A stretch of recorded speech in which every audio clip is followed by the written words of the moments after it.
The Royal Rumble 2025.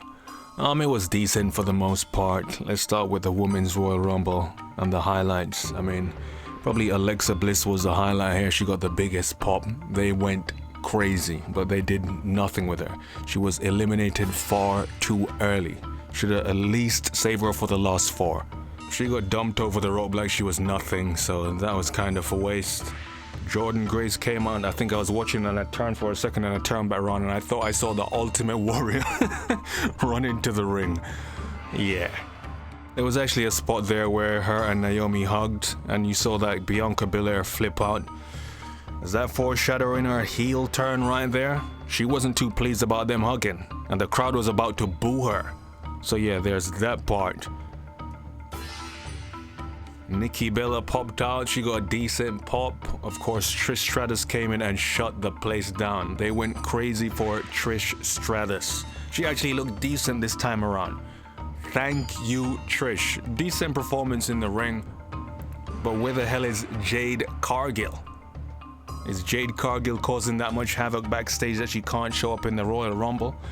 Wouldn't it have been better to have her here to further the story going into WrestleMania? Like, I don't know what's going on backstage, but so far Jade Cargill has been what's the word I'm looking for? Damn near a bust. From the time she came to now, she has diminished. Let's keep it 100. She better be careful she doesn't get replaced by Lash Legend. And of course Charlotte Flair came and won. What do you know? Probably gonna go on to be the 1 million time women's world champion. Same old, same old. Tired. Charlotte Flair is Charlotte Flair is like Thanos. She's the inevitable. Ridiculous. And if she's going to WrestleMania and she's choosing Tiffany Stratton, Charlotte Flair, you need to lay down. You need to put over Tiffany Stratton. If Charlotte Flair goes to WrestleMania and beats Tiffany Stratton to become the 1 millionth time women's champion, that's trash. Okay? I'm moving on. Moving on to the men's, it was decent. Started with Rey Mysterio and Penta, and of course this was a cool moment where you have the old and the new essentially passing of the torch. Rey Mysterio is the old king of luchadors, and now Penta is going to be the face of luchadors going forward. But these two actually botched a lot. You would think their chemistry would be on point, but they were kind of all over the place. Penta got eliminated, let's just call it how it is. So they botched his whole elimination, and you have a spot where Penta gets Rey Mysterio up on top of his shoulders and throws him onto Chad Gable. But the problem is Rey Mysterio botched it and he landed on his side on Chad Gable's legs. Nasty looking spot.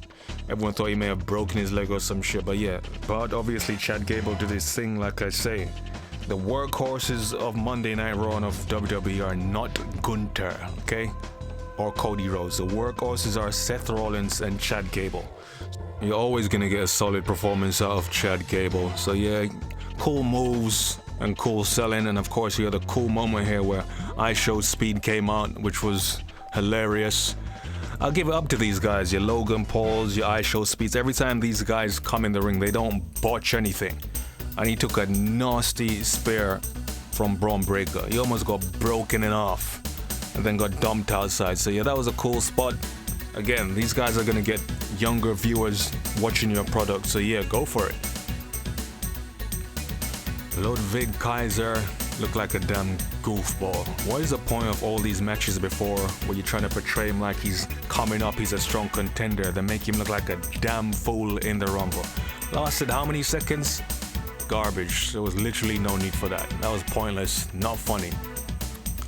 John Hendry, TNA, have obviously got a huge pop. TNA represented. Drew McIntyre is a freaking jobber. After all of that, this guy was eliminated so early. He didn't even make it to the last 4.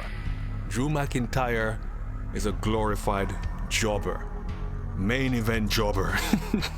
His goal is to put over the main eventers. Okay? Oh, I forgot Shinsuke Nakamura came out and holy crap. I had to take note of that. Shinsuke Nakamura came out and no one, absolutely no one gave a shit. Zero reaction. Shinsuke Nakamura, I think it's time to pack it in.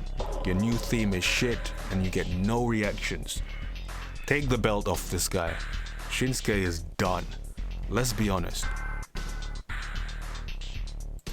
AJ Styles returned, got a decent pop, but was basically a no count in the ring. You got a cool spot where all the stars came out back to back, and literally all the guys you thought who would win the Rumble were standing around looking at each other. And I tell you what, no one called that. No one saw Jey Uso winning this Rumble. CM Punk eliminated both Roman and Seth, and I think Seth may have turned heel after this. Maybe, who knows? They can flip-flop it, but hey, I ain't really checking for Seth Rollins and Roman Reigns. I ain't, but yeah. No one saw Jey Uso winning this Rumble and eliminating John Cena. Of course, when it was him and John Cena, you thought, yes, John Cena. But they didn't even go that way, so maybe John Cena's gonna have to win the Elimination Chamber or some shit. But Jey Uso versus Gunther, ain't nobody checking for that shit. So maybe something will change in that time, but Cody Rhodes versus Kevin Owens in the ladder match, it was a decent match, but that last spot was brutal. The Alabama slam through the ladder and he practically landed on the top of his head, the back of his neck through the ladder. That looked brutal. But give it up to Kevin Owens, he's always the guy to take the biggest bump, so yeah, but thank God this feud is over because it dragged on. But I will say this, I kinda expected something bigger to happen. With stars like Roman Reigns, John Cena, CM Punk, Seth freaking Rollins all in the ring. The finish, I don't know. But yeah, people, rate it out of 10. What did you make of it?